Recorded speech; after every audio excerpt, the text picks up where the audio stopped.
I'm renaming John Shoemaker to Reverend John.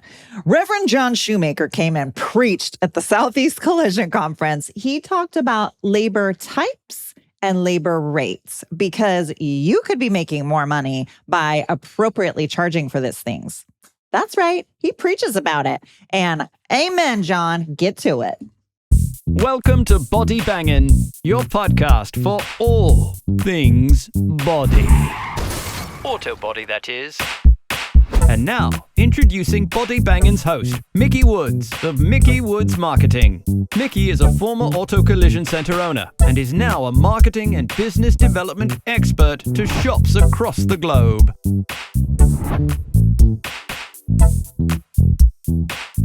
Hello, and welcome back to the Body Bangin' podcast. If you don't know yet, we are doing a full series at the Southeast Collision Conference. And today we are talking with one of the speakers at the conference. We are talking with John Shoemaker with BASF. Hello, John. Hey, Mickey, how you doing today? Good. We also want to thank our sponsor, Lombard Equipment. Been in business for over 30 years. If you guys don't know, they are amazing with customer service. When you call them, you actually talk to a person. Oh, imagine that, John. Yeah, that's. I had a problem with my hotel yesterday, and I chatted with, I think, a robot person. Oh, a robot because I got person. Very canned replies. Oh, brother. Yes. Don't you love that? Oh, yes. And you probably had to hit 17 extensions to get to your robot. That reply was too long. Can you tell us in fewer words? Right. Oh, boy. Anyway, so with Lombard, you won't get that. Now, with John actually just finished presenting. And John, we had somebody earlier. He was a shop, and he was super excited to hear what you were going to have to say. And he was super interested because you spoke about labor types and labor rates, right? In your talk today? Absolutely. And people say, well, what's the difference between a labor type and a labor rate? The labor type depicts the labor rate. Right. And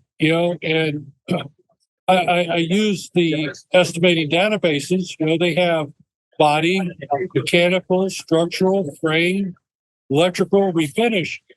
But in most cases, shops are using just body and refinish. Right. They don't think about the other ones. And we have to identify the skills that are working on the vehicle. And the technicians, we put them through ICAR training, OEM training, and they develop these skills, which is far advanced than what ICAR defines as a body or a non-structural technician. Yeah. But then we're paying everybody at a body rate. So the shop is paying, actually, if they broke it down to nuts and bolts, they're paying out more money than they're receiving in labor reimbursement. Very interesting. So are you able to help your shops be able to go in and diagnose all of that and fine tune it so they can get, because I guess the biggest issue is getting money, getting paid appropriately, right? Right. And what I like to do is start with the body, the non-structural labor rate. Okay. Take their back end costs, their HR costs, the 401k, workman's comp, health insurance, the training costs. Right. And break that down to an hourly rate. If you spent this much and that training's good for 2 years, well, how many hours would they turn in those 2 years? And you come up with a proportion that's relatable to an hourly rate. Right. If you add all that together, you're going to come up with a rate with 60 to 65%, which is the national average for gross profit. You're going to come up with a labor rate. Right. So if you do that for your body or non-structural rate, and they go to calculate a structural, well, how much more by percentage is it to train a structural tech over a body tech? Is it 20? Is it 30? Right. Well, then you would take what you've come up with the body rate and multiply it by, 120% or 130%. Right. Now you have your structural rate.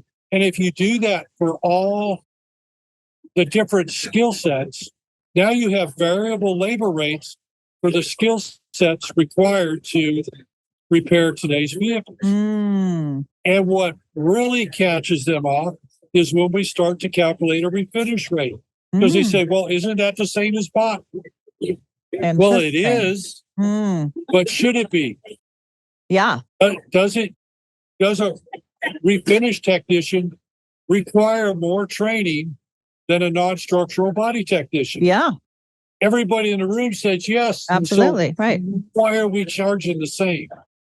Well, it's because we've been trained to, right? Yes. Yes. Now I see why he was so Blake with Relentless Collision was super excited to go to your class. Very energetic. Yes. Yeah.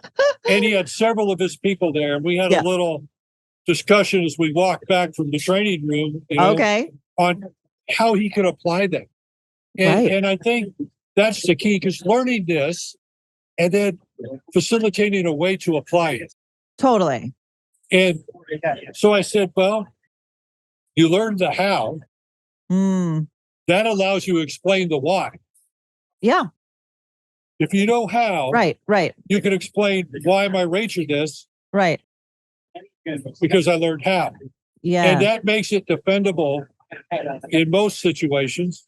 You know, we're going to have our friends that don't want to agree with anything. Yeah. You know, and that just means that, we got to improve our sales tactics. Right. A little bit. True. But having, the how and being able to explain the why is the first step in getting those improved rates. And I told Blake, I said, maybe you don't want to wholesale change all your rates, but let's change the ones right now that make a difference. Yeah. Because we're changing your effective labor rate, improving your effective labor rate is really what makes the difference between you being an employment agency and a business. Right. Totally. Yeah. If you're breaking even on labor, you're an employment agency. Yeah, exactly. Straightforward, right? Right. And you're not funded by the state. No, definitely not. Well, how do you kind of already answered the question, but your shops that are doing this, how much pushback are they getting from who's? Well, the independent shops are faring very well. They're faring very well. Okay. Yes. The other ones, they say, well, that's not in your contract. You're right. But what I've found is, if you look at some of these contracts, they talk about body rate, refinish rate, mechanical and frame. Structural's not mentioned. Oh. Structural's 60 to 70% of a repair. Wow. That is interesting. Use that loophole and be productive with it. Right. Now, if somebody wanted help figuring out, because obviously, like you were saying, start with the body rate.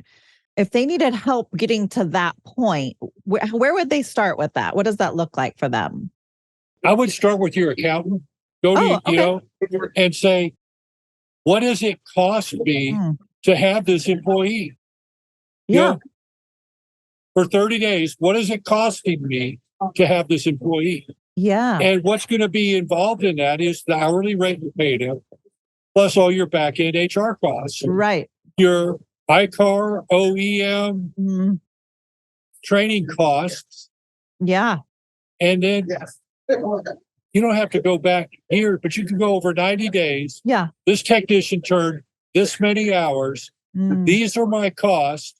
Back into it, I have $1.40 for workman's comp. I have 80 cents for training.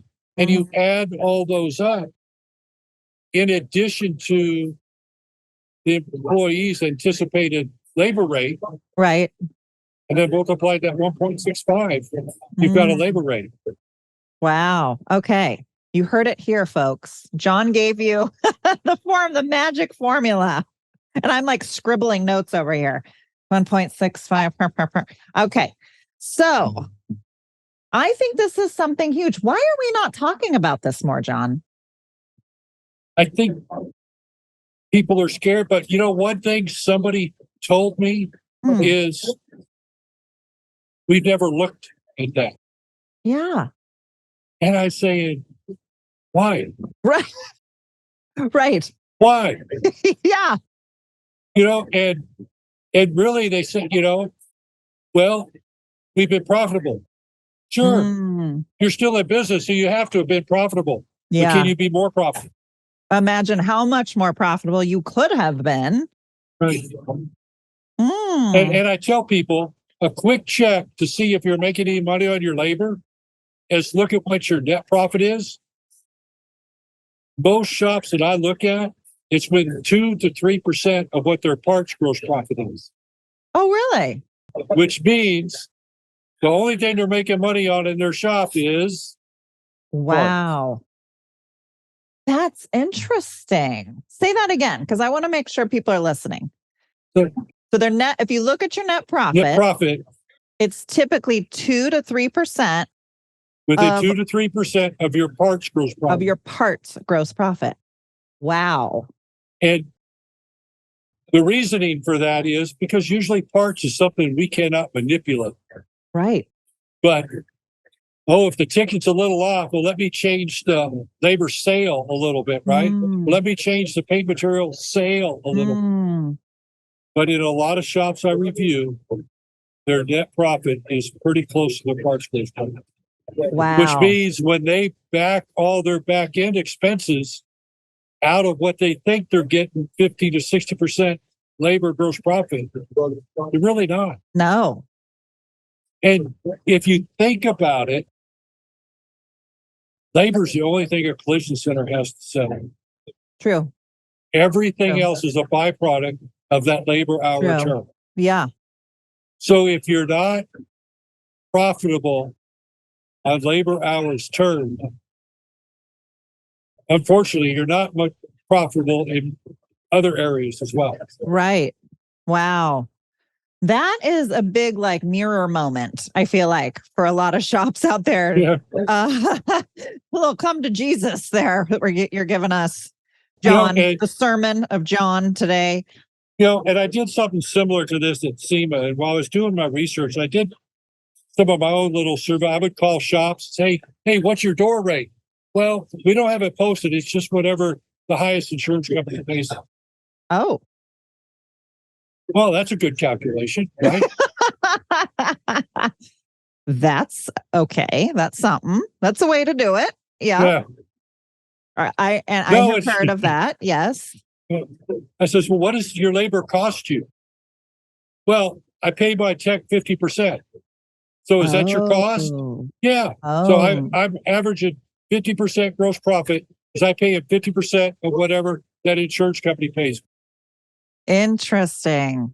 And in some of the calculations I've done, and the example I use in my presentation, you have about $14.55 per labor hour in back-end costs. Wow. Really? That's the average? That's the average. $14.55. So do you really have 50% gross profit? No, you have about $7. Right. Yikes. And well, so you know what? The benefit of it is, even though that's ooh, that hurts to hear it, the joy of it is when adjusted, now you can actually experience and feel the benefit of that additional profit margin. Absolutely. So it's not like you're doom and gloom. It's like, hey, no, I want to show you something. I have a way out. Yeah, right. Exactly. I have a way to be better. Yes. Love it. Love it. Okay, John. Well, you just knocked everybody's socks off with that. I don't know. I've been in this industry a long time and I have not heard somebody so succinctly talk about this before. And it seems like it would be so basic. Like you just said, why are we not talking about this? I don't know. Why? Yeah. And, I'm not the smartest guy in the room,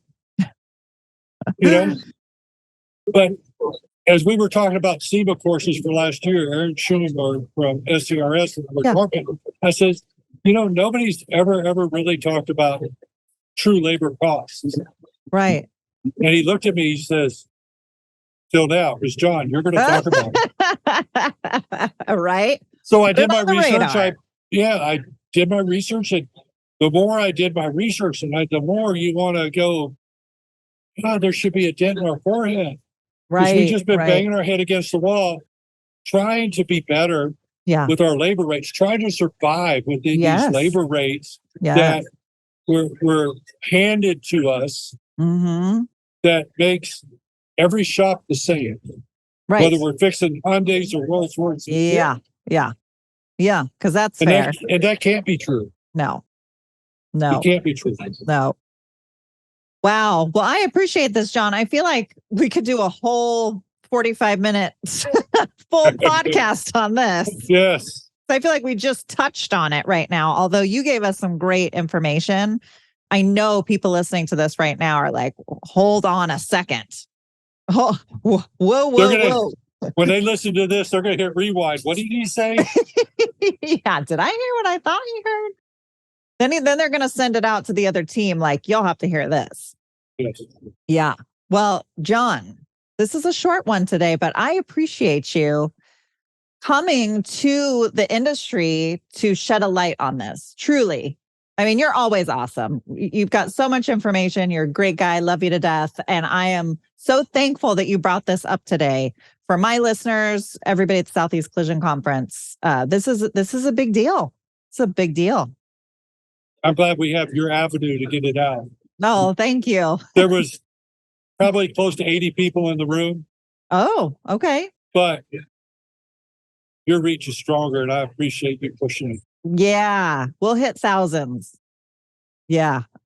Amen. Great job, Amen. John. Right. John the pastor. He's preaching today, spitting some facts. Well, everybody, thank you for listening to this episode of Body Banging. I know you love it. This is an episode you guys need to make sure that you're sharing. Get out to your team, get out to other shops, get it out to your associations. Let's pump this great information out there. Thanks again to Lombard Equipment for being a great sponsor of this, and we will see you all next time. Bye. If you enjoyed today's show, make sure you hit the subscribe button. We have some incredible topics and guests coming your way you will not want to miss. If you are watching on YouTube and don't want to miss the latest and greatest, you'll want to hit the bell after subscribing, so you will get a pop-up each time a video podcast goes live. To our devoted fans, would you mind paying it forward and sharing this little gem with someone else you think may benefit from it? Much love from all of us here at Body Bangin', all things auto body.